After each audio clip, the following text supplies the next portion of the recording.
प्रिय संस्कृत मित्राणी नमः संस्कृता।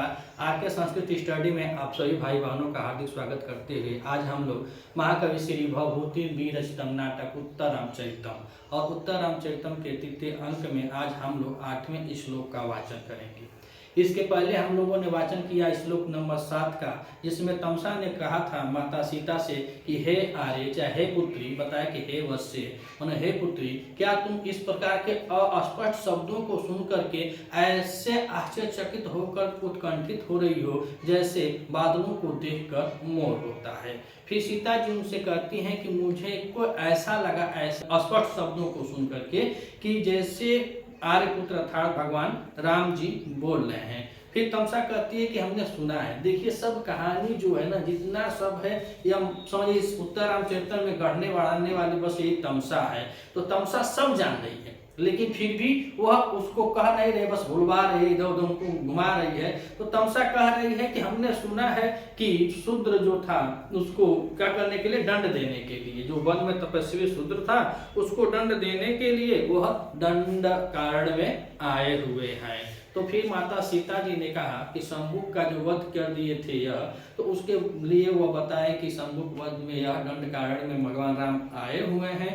तो सीता जी कहते हैं कि दृष्टवा अपरिहीन धर्म खलु राजा, अर्थात कि सौभाग्य से वे राजा धर्महीन नहीं हुए हैं, अभी उनके अंदर धर्मांतर है, तभी तक अब यह आवाज आती है। और यह देखिए यहाँ पे आवाज आ रही है, क्या कह रहे हैं, नेपथ्य से कोई आवाज आ रही है। और आवाज आ रही है किसकी, यह भगवान रामचंद्र से ही कवि भवभूति बोलवा रहे हैं, लेकिन अभी इनको मंचासीन नहीं किए, मंच के सामने नहीं ला रहे हैं, बल्कि नेपथ्य से ही यह बोलवा रहे हैं। तो नेपथ्य से यह बोला गया श्लोक है और यह किसमें है, तो यह पूरा श्लोक वसंत तिलका छंद में निबद्ध है। और वसंत तिलका छंद का लक्षण होता है उक्ता वसंत तिलका तब जा जगोगा, उक्ता वसंत तिलका तब जा जगोगा। तो यही वसंत तिलका छंद में यह श्लोक भी निबद्ध है।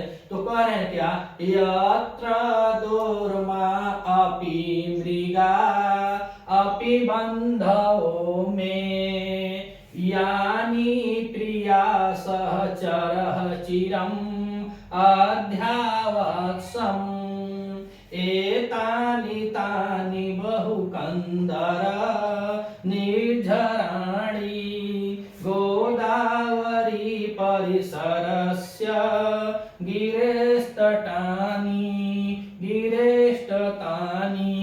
तो अब भगवान नेपथ्य से मर्यादा पुरुषोत्तम भगवान रामचंद्र जी कह रहे हैं, तो यहाँ पे नेपथ्य से बोल रहे हैं कि यत्र, और यत्र माने कह रहे हैं कि जहां, तो जहां दुर्म अपि, जहां के वृक्ष भी, और वह नेपथ्य से है और 12 वर्ष बाद जब आए हैं तो कहानी को रिवर्स ले रहे हैं। तो पंचवटी में भगवान रामचंद्र जी माता सीता के साथ 12 वर्ष पहले आए थे, लेकिन उत्तर रामचरितम में 12 वर्ष के बाद की कहानी है। तो नेपथ्य से भगवान से यह भवभूति जी बुलवा रहे हैं। तो कह रहे हैं कि यात्रा दुर्मः अपि, यत माने जहां, दुर्म माने वृक्ष, अपि माने भी, जहां के वृक्ष भी, और कह रहे हैं कि मैं बंधो, मेरे बंधु बांधो हुआ करते थे।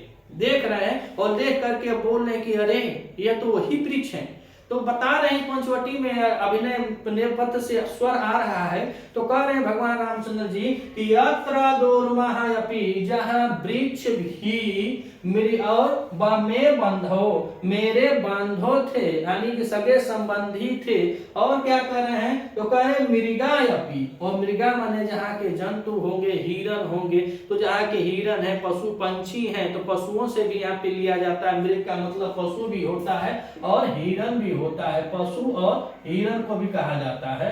तो कह रहे हैं कि यत दुर्मः अपि मृगा अपि बंधो में, तो कह रहे हैं जहाँ पे वृक्ष और मृग भी मेरे बंधु बांधव थे, जिनसे हमारा प्रेम स्नेह था, और यह मृग मृग नहीं थे, या वृक्ष वृक्ष नहीं थे, जैसे कालिदास ने अभिज्ञान शाकुंतलम में बताया कि वह शावक था, जो मृग का जो बच्चा था वह अभिज्ञान शाकुंतलम में कैसे शकुंतला के याचनों को गीता। यह प्रेम स्नेह है, पौधों से वृक्षों से प्राकृतिक सौंदर्य था, जो उनसे लगाव था। तो वो वृक्षों के बारे में कह रहे हैं कि यह तो दुर्मा है मृगापि बंधुओं में, अर्थात जहाँ के वृक्ष और मृग भी मेरे बंधु बांधव थे। यानी कब, तो कह रहे यानी जब प्रिया सहचर चिरम अध्यावश्यम, तो कह रहे प्रिया मतलब किसके लिए, सीता के लिए प्रयोग, अपनी प्रिया था सीता, सह माने साथ, तो सहचर माने साथ, क्या थे अपनी प्रिया के सहचर साथ, चिरम माने अत्यधिक समय तक, अध्यावश्यम, और अध्यावश्यम की बात करें तो उपांग अध्यावश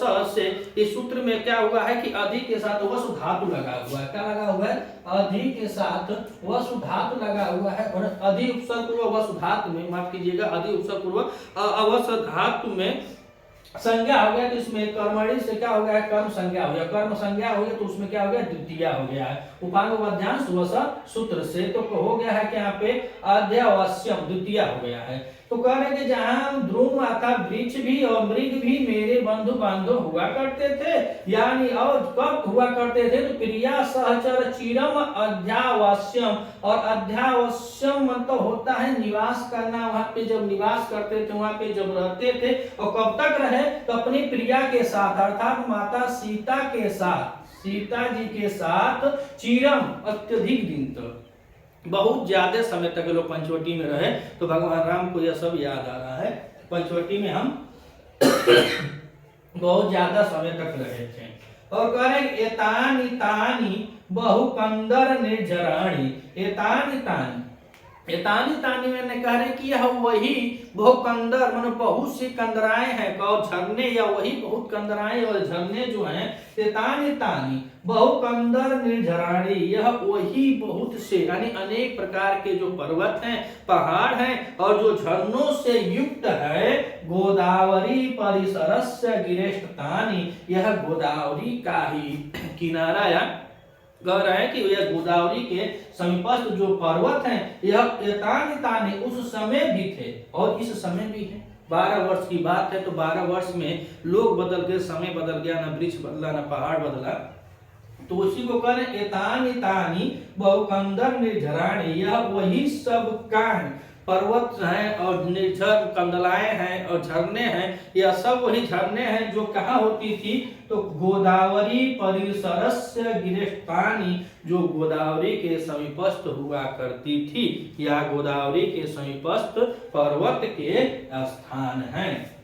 तो एक बार फिर देखेंगे, यत्र दुर्मायपि मृगा अपि बंधवो में, तो जहाँ के वृक्ष और मृग भी मेरे बंधु बांधव हुआ करते थे, कब हुआ करते थे, तो कह रहे यानी प्रिया सहचर चिरम मध्यावश्यम, जब मैं अपनी प्रिय के साथ, अपने सहचर के साथ अधिक समय तक यहाँ पे निवास किया। कहाँ पे, पंचवटी में निवास किए थे। और कह रहे तानी तानी बहुकंदर निर्झराणी, या जो झरने उन्हें दिखाई दे रहे हैं, जो कंदलाएं दिखाई दे रहे हैं, यह सब वही है जो कहाँ थी, तो गोदावरी परिसर से गिरेष्टानी, जो गोदावरी के समीप पर्वत श्रृंखलाएं थी, यह सब वही है, अभी कुछ बदला हुआ नहीं है। बदला क्या है, तो बस राम का समय बदला है, और समय बहुत बलवान होता है। तो समय बलवान था, इसीलिए एक वह समय था पंचवटी में जब दोनों पति पत्नियों का स्नेह बरसता था, और सभी जंतु जानवरों,